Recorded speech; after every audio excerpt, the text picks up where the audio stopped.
Only for job aspirant চ্যানেলে তোমাদের সবাইকে স্বাগত। বন্ধুরা, আজ আমরা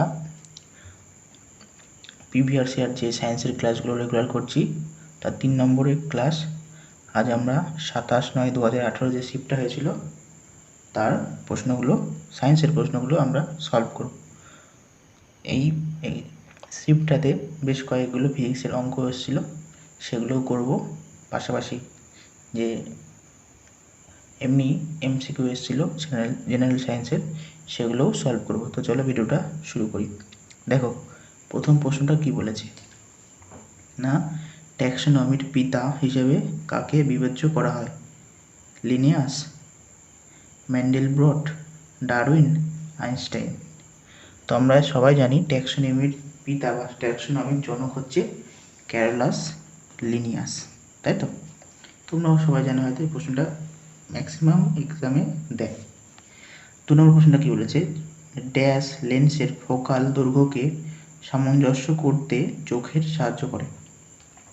না, কি লেন্সের ফোকাল দৈর্ঘ্যকে সামঞ্জস্য করতে চোখের সাহায্য করে? সিলিয়ারি বডি, সম্পূর্ণ আইবল, লেন্স নাকি রেটিনা?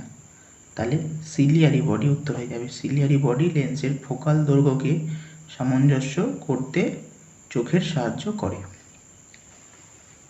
পরের প্রশ্ন কি বলেছে দেখো, এটা অঙ্ক দিয়ে দিয়েছে। বল 10 কেজি ওজনের একটি বস্তু 2 মিটার পার সেকেন্ড গতিবেগে চলমান। বস্তুর গতিশক্তি। না, কি বলছে, 10 কেজি ওজনের একটি বস্তু 2 মিটার পার সেকেন্ড গতিবেগে চলছে, তাহলে বস্তুর গতিশক্তি কী হবে? তা আমরা গতিশক্তির ফর্মুলাটা কি জানি? গতিশক্তি হচ্ছে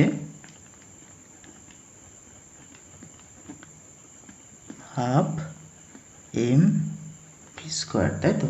হাফ এম ভি স্কোয়ার। এখানে এমটা কি? এমটা হচ্ছে ভর, আর ভি হচ্ছে গতিবেগ।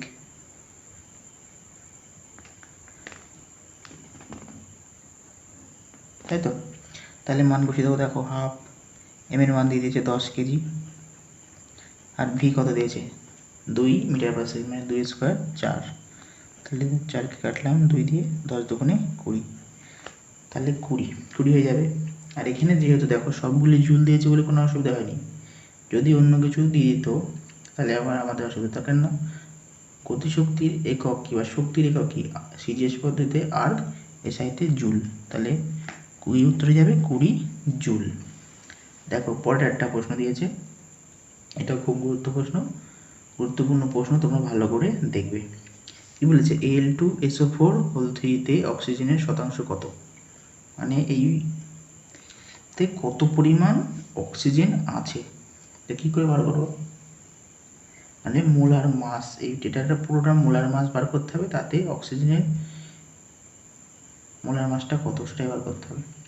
দেখো, এই করতে গেলে কী করতে হবে? আমাদের পারমাণবিক ভর জানতে হবে, অ্যালুমিনিয়ামের, সালফারের আর অক্সিজেনের। তা অ্যালুমিনিয়ামের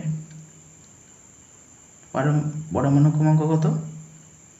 hydrogen, helium, lithium, beryllium, boron, carbon, nitrogen, oxygen, chlorine, neon, sodium, magnesium, aluminium. নাকি অ্যালুমিনিয়ামের হচ্ছে 13 পরমাণু ক্রমাঙ্ক এটা। সালফারের কত? Hydrogen, helium, lithium, beryllium, boron, carbon, nitrogen, oxygen, chlorine, neon, sodium, magnesium, aluminium, silicon, phosphorus, sulphur. Sulphur হচ্ছে 16, আর অক্সিজেন কত? অক্সিজেন হচ্ছে 8। দেখো, আমাদের কিন্তু পর্যায় সারণীর প্রথম 20টা মৌল কিন্তু মুখস্থ রাখতে হবে, কেন এই 20টা থেকেই দেয়। আর আমরা যদি পরমাণু ক্রমাঙ্ক না জানি, পারমাণবিক ভরও জানতে পারবো না, আর এটা তো বাড়ি করতে পারবো না। তাহলে এগুলো আমাদের 1 থেকে 20 অবধি মুখস্থ রাখতেই হবে, ঠিক আছে? তাহলে এই অ্যালুমিনিয়ামের পারমাণবিক ভর কত? 27। সালফারের হচ্ছে 32, আর অক্সিজেনের হচ্ছে 16। তাহলে এবার বের করে নেব। এল দেখো কটা আছে? অ্যালুমিনিয়াম 2টো, তার মানে 54। সালফার কটা আছে? সালফার 3টে, 3 32 কত? 96। আর অক্সিজেন কটা আছে? 3টে, এদিকে 4, এদিকে 3, মানে 12টা। তাহলে 16কে 12তে গুণ করতে হবে, কত হয়? 6 দুগুণে 12, 2 হাতে থাকলো 1, 2 একে 2, একে 3, 6 একে 6, 1 একে 1, তার মানে হচ্ছে 192। সব যোগ করবো, টোটাল মোলার মাসটা পেয়ে যাবো এই এটার কম্পাউন্ডার। তাহলে 10 12 2 তাহলে 1, 18 12 হচ্ছে 23, 1 24 4, আর থাকলো 2 3, তাহলে টোটাল মোলার মাস বেরোলো 342। এবার টোটালটার মধ্যে অক্সিজেনের শতাংশ কত, অক্সিজেন কত আছে, অক্সিজেন আছে 192, তাহলে বের করে নেবো কী হবে, 192 ভাগ 342 গুণ 100, আমি শতাংশ চেয়েছি। তাহলে এটা হয় কত 96, এটা হয় 171, তাহলে 171 আর 96 ভাগ করে দেবো। 5 17 85, 5 দিয়ে করবো, 5 একে 5, 5 17 85, তাহলে কত হচ্ছে, এটা 5 নামলো 0 1, আবার 0টা নামালাম। দেখো 5 17 85, 6 17 কত 102, তাই তো 6 দিয়ে করবো, 6 কে 6, 6 সাথে 42 2, হাত থাকলো 4, 6 কে 6 আর 4 10, তাহলে 1026, দিয়ে থাকলো 24। দেখো এখানে মোটামুটি পেয়ে যাচ্ছি 56 পয়েন্ট, মানে এটা হবে। তাও একটু পুরো করে দেখি, 10 শুনলাম 171 কে 100, তাহলে পুরোটা পেয়ে গেছি 56.1, আর যা দরকার নেই। তাহলে Al2SO4 তে অক্সিজেনের শতাংশ কত পেলাম, 56.1%। তো কীভাবে বার করলাম তোমরা নিশ্চয়ই দেখেছো, এই টাইপের আরও কিছু বাড়িতে প্র্যাকটিস করো, তোমাদের মনে থাকবে। দেখো পরেরটা প্রশ্ন কি বলেছে, পারমাণবিক ব্যাসার্ধ মাপা হয়। আর পারমাণবিক ব্যাসার্ধ কিসে মাপা হয়, ন্যানোমিটার, মিলিমিটার, সেন্টিমিটার না মাইক্রোমিটার। তাহলে পারমাণবিক ব্যাসার্ধ মাপা হয় ন্যানোমিটার, এটা মনে রাখবে। পরের প্রশ্ন কি বলেছে, যে সবচেয়ে বড় পরমাণু কোনটা, লিথিয়াম, ফ্লোরিন, হাইড্রোজেন না অক্সিজেন।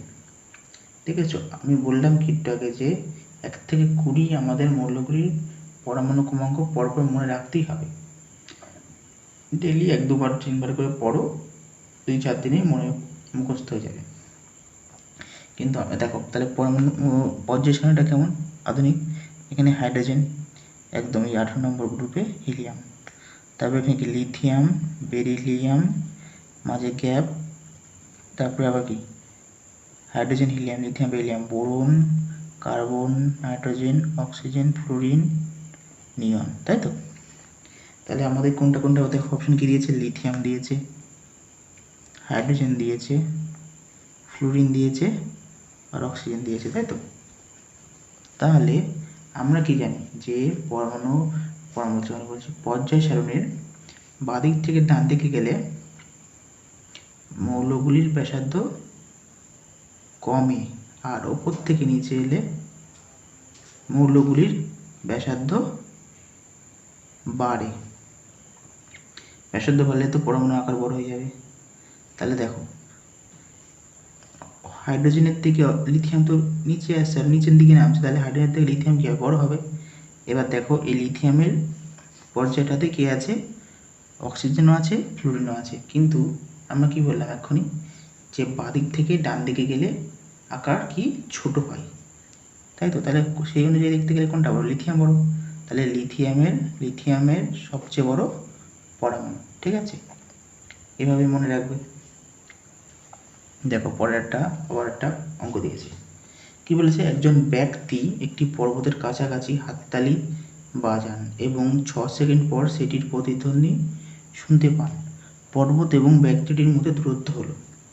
তাহলে প্রতিধ্বনি আমরা কখন শুনতে পাই, আমরা কোনো ফাঁকা জায়গায়, বিশেষ করে কোনো খোলা হল ঘরে প্রতিধ্বনিটা শুনতে পাই। মানে কি, আমরা যে শব্দটা সৃষ্টি করি সেটা দেয়াল বলো ঘরে থাকলে ধাক্কা খায় আবার ফিরে আসে, মানে আমার থেকে দেয়াল অবধি দূরত্ব যায়, আবার দেয়াল থেকে মানে আবার আমার কাছে ফিরে আসে, তাই তো। এমনি সব থেকে প্রতিধ্বনি শোনার ন্যূনতম দূরত্ব কত, 16.6 মিটার বা 17 মিটার, তাই তো। তোমরা দেখবে চ্যাপ্টারে পড়েছ হয়তো সবাই। এখানেই বলেছে দেখো, তাহলে এটা পাহাড়, এটা যে প্রতিধ্বনি ফিরে আসতে সময় লেগেছে 6 সেকেন্ড, তাই তো। তাহলে বের করে নেবো আমরা। আর এখানে দেখো গতিবেগ দিয়ে দিয়েছে শব্দের 346 মিটার পার সেকেন্ড। তাহলে 1 সেকেন্ডে হচ্ছে 346 মিটার, 6 সেকেন্ডে কী হবে, গুণ হয়ে যাবে, 6 6 6, 7 থাকলে 3, 4 6 24 আর 3 27 7, আর থাকলে 2, 3 6 18 দিয়ে 20, তাই তো? এবার দেখো এটা কি উত্তর হবে? এটা উত্তর যদি করে দাও অপশানে কিন্তু আছে, ভুলে যাবে। তো এই দেখো এখান থেকে শব্দ সৃষ্টি হচ্ছে, এই যে পাহাড়ে ধাক্কা খেলো আবার ফিরে এলো, তাই তো? তাহলে টোটাল দেখো ডবল দূরত্ব অতিক্রম করেছে। আমাকে জানতে চেয়েছে শুধু এইটুকু দূরত্ব, যে এই শব্দ যেখানে উৎপত্তি হচ্ছে সেখান থেকে পাহাড়ের দূরত্ব। তাহলে কি এটা ডবল, মানে এই একবার এই একবার, তাহলে একে কি 2 দিয়ে ভাগ করলে তো আমরা দূরত্বটা পেয়ে যাবো। যদি 2 দিয়ে ভাগ করে দিই কত হবে? 1038 মিটার। তাহলে অপশান এ সঠিক উত্তর হয়ে যাবে। বুঝতে পারলে তো? দেখো 8 নম্বর প্রশ্ন কি বলেছে, সফট ড্রিঙ্কে থাকে oxalic acid, tartaric acid, carbonic acid না সাইট্রিক অ্যাসিড? তো সফট ড্রিঙ্কে কি থাকে না কার্বনিক অ্যাসিড। অক্সালিক অ্যাসিড কি থাকে? অক্সালিক অ্যাসিড থাকে টমেটোতে, তাছাড়া বিভিন্ন ভেজিটেবল শাকসবজিতে থাকে।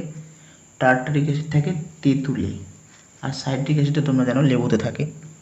দেখো পরে আবার একটা অঙ্ক দিয়েছে, কি বলেছে, একটি গাড়ি 5 সেকেন্ড সময়ে 18 কিলোমিটার পার আওয়ার গতি থেকে 72 কিলোমিটার পার আওয়ার সমতলে গতিশীল হয়, গাড়িটির ত্বরণ কত? তাহলে এটা আমরা গতির প্রথম সূত্র থেকে বার করতে হবে। গতির প্রথম সূত্র কি? v = u + ft, যেখানে v হচ্ছে অন্তিম বেগ, u হচ্ছে প্রাথমিক বেগ, f ত্বরণ, t হচ্ছে সময়। তাহলে আমার মানগুলো বসিয়ে দেবো। দেখো অন্তিম দিয়েছে 72 আর প্রাথমিক দিয়েছে 18, তাহলে অন্তিম 72, প্রাথমিক 18 প্লাস f তো ত্বরণ বার করবো, আর সময় 5। 72 থেকে 18 বিয়োগ করলে কত হয়? 54 = 5f। তাহলে f = 54কে 5 দিয়ে ভাগ করে দেবো। 5 10 50, 4 5 এটা 40, 10.8। আর ত্বরণের কি হবে? ত্বরণের একক হচ্ছে মিটার পার সেকেন্ড স্কোয়ার, তাই তো? ত্বরণের একক তাহলে কোনটা হবে? দেখো খবরদার এটা ভুল করে দিও না, এটা মিটার পার নেই, এটা আছে 10.8 মিটার পার সেকেন্ড স্কোয়ার। এই অপশনগুলো পরীক্ষা হলে খুব সাবধানে দিতে হয়, দেখে শুনে ভালো করে। পরেরটা কি বলেছে, যদি কোনো ব্যক্তি 10 মিটার দূরত্বে একটি ট্রলিকে নিয়ে যান 50 নিউটন বল প্রয়োগ করে, তাহলে তিনি কাজ করেন। দেখো একটা কার্যের অঙ্ক দিয়ে দিয়েছে, কি বলেছে, যদি কোনো ব্যক্তি 10 মিটার দূরত্বে একটি ট্রলিকে নিয়ে যান, মানে একটা 10 মিটার দূরত্বে নিয়ে যায় একটা ট্রলিকে, তাতে তার 50 নিউটন বল প্রয়োগ করে, তাহলে কত কাজ করেন? কাজের ফর্মুলাটা কি? কাজের ফর্মুলা W = Fs, তাই তো?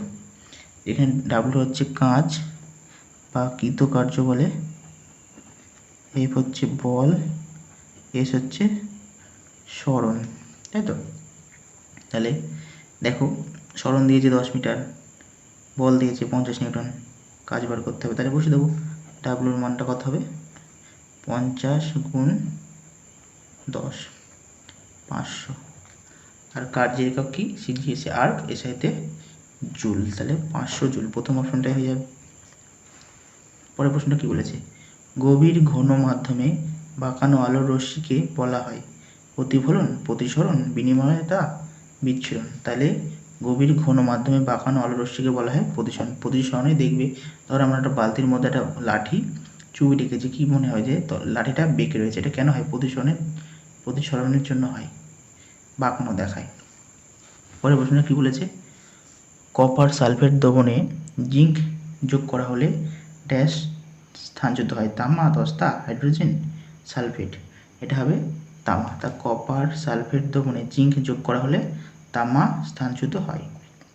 13 নম্বর প্রশ্নটা কি বলেছে, ড্যাশ বৈশিষ্ট্যটি হলো একটি অণুর হ্যালোজেন পরমাণুগুলির দ্বারা ইলেকট্রনকে আকর্ষণ করার ক্ষমতা। ড্যাশ বৈশিষ্ট্য হলো একটি অণুর হ্যালোজেন পরমাণুগুলির দ্বারা ইলেকট্রনকে আকর্ষণ করার ক্ষমতা। তা কী হবে না ইলেকট্রন আসক্তি, ইলেকট্রোপজিটিভিটি, ইলেকট্রোরসায়ন না ইলেকট্রোনেগেটিভিটি? তাহলে ইলেকট্রোনেগেটিভিটি একটি বৈশিষ্ট্য যা অণুর হ্যালোজেন পরমাণুগুলির দ্বারা ইলেকট্রনকে আকর্ষণ করার ক্ষমতা। ঠিক আছে বন্ধু। পরের প্রশ্ন দিয়ে কী বলছে, একটি যৌনভিত্তিক বংশবিস্তার ঘটে। নিম্নবর্গীয় প্রাণীদের মধ্যে, নিম্নবর্গীয় প্রাণী ও উদ্ভিদের মধ্যে না উচ্চবর্গীয় প্রাণীদের মধ্যে? তাহলে একটি যৌনভিত্তিক বংশবিস্তার হলো নিম্নবর্গীয় প্রাণী এবং উদ্ভিদের মধ্যে। ঠিক আছে, তারপরে কি বলেছে, পরিপক্ক শুক্রাণু কোথায় উৎপাদিত হয়? টেস্টিসে, ভাস ডিফারেন্স, অনুস্থলী না প্রোস্টেট গ্রন্থিতে? তা কী হবে, পরিপক্ক শুক্রাণু উৎপাদিত হয় টেস্টিসে। তারপর দেখো 16 নম্বর প্রশ্নটা কী বলেছে, কোনো বস্তুর মধ্যে কিছু অধিকার করার সক্ষমতাকে বলে? কোনো বস্তুর মধ্যে কিছু অধিকার করার সক্ষমতাকে বলে জড়তা, শক্তি, চাপ না বল? তাই এটা কী হবে, শক্তি। কোনো বস্তুর মধ্যে কিছু অধিকার করার ক্ষমতাকে বলে শক্তি। পরেরটা প্রশ্নটা দেখো যে 1 কিলোওয়াট আওয়ার সমান সমান কত জুল? 1 কিলোওয়াট সমান সমান 3.6 × 10⁸ জুল, 3.6 × 10⁸, 3.6 × 10⁻6 না 3.6 × 10⁻6? তাহলে 1 কিলোওয়াট আওয়ার সমান সমান 3.6 × 10⁻6 জুল, এটা একদম সঠিক। পরের প্রশ্ন কি বলেছে, ড্যাশ গ্যাস একটি আলোকিত গ্যাস হিসেবে ব্যবহৃত হয়? ড্যাশ গ্যাস একটি আলোকিত গ্যাস হিসেবে ব্যবহৃত হয়?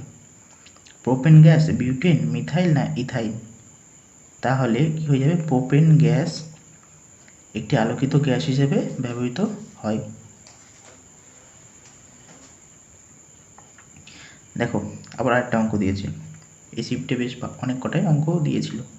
20 কেজির একটি ভর মাটি থেকে 8 মিটার উচ্চতায় রয়েছে, তাহলে শরীর দ্বারা প্রবাহিত কার্যক্ষমতার শক্তি হলো?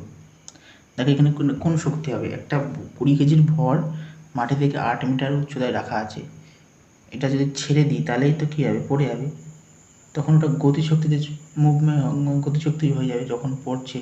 আর যখন ওখানে রয়েছে তখন তার মধ্যে কী শক্তি সঞ্চিত আছে, স্থিতিশক্তি হিসাবে সঞ্চিত আছে। তাহলে আমাদের স্থিতিশক্তি বার করতে দিয়েছে, তা স্থিতিশক্তির ফর্মুলা কি, mgh। এম হচ্ছে ভর, জি হচ্ছে গ্র্যাভিটেশনাল ফোর্স অফ অ্যাট্রাকশন মানে অভিকর্ষীয় ত্বরণ, আর এইচ তো হাইট। তাহলে বসিয়ে দেবো, এম হচ্ছে 20, জি এর মান আমরা দিয়ে দিয়েছে দেখো 9.8, আর উচ্চতা হচ্ছে 8।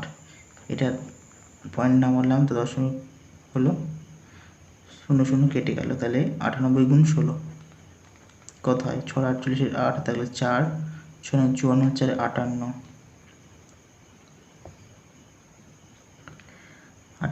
8 8 9 8 8 6, তাহলে 1 আর 15, তাই তো 1568।